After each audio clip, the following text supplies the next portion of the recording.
Hi, we're here at the first day of Retail Week Live.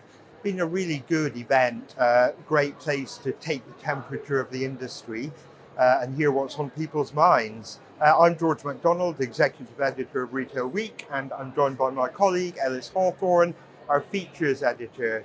Ellis, what have you enjoyed particularly today? What stood out?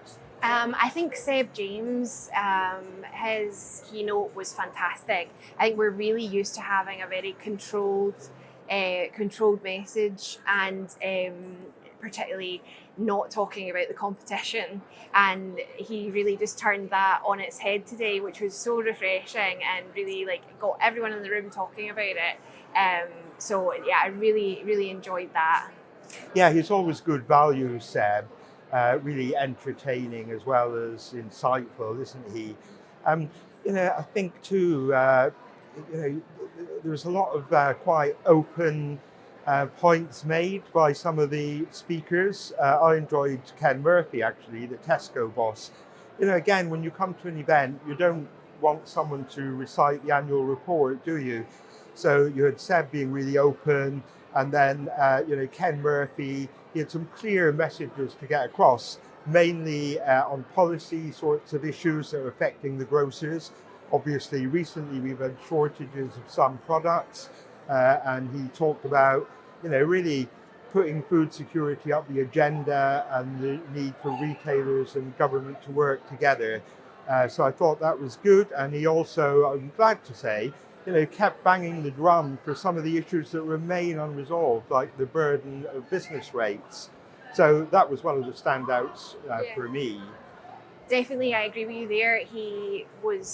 There wasn't much he said that you could disagree with, even though they were, the points he was making were really punchy and bold, but, it was all very practical, fair expectations. So you can't really argue with him on that. No, you can't. And, some of the points he was making, like on business rates, that sort of burden stops retailers investing in their businesses. And the other thing that I thought was good today was, the customer was talked about a lot. And you always think that's as it should be in retail, because that's what it all depends on.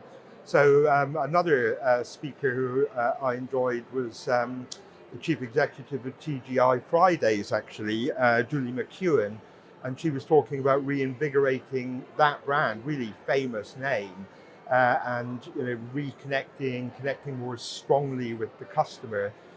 Similar point was made by Ian Marnie from New Look, their tech director, and he said, you have to be really careful not to fall for new and cool technology just because it's new and cool. It's got to do something that, makes the experience better for the customer. Yeah, and on that tech point and customers too, you think you really know something, but we had speakers from Hype and Alibaba on the metaverse and NFTs, and it turns out actually Alibaba found that the when they were selling sort of luxury NFTs, so reimagined products like a Burberry scarf, as a wearable asset on a metaverse platform, that actually the people who buy that are the age group that they were most popular with was 27 to 30. Right. And I don't know about you, but I thought that would be way younger. But yeah, you think what the customer is going to be, but you can be really surprised sometimes. No, you can. Well, I think you can get a sense from what we've been talking about, the variety of all of our content today. So another day to look forward tomorrow.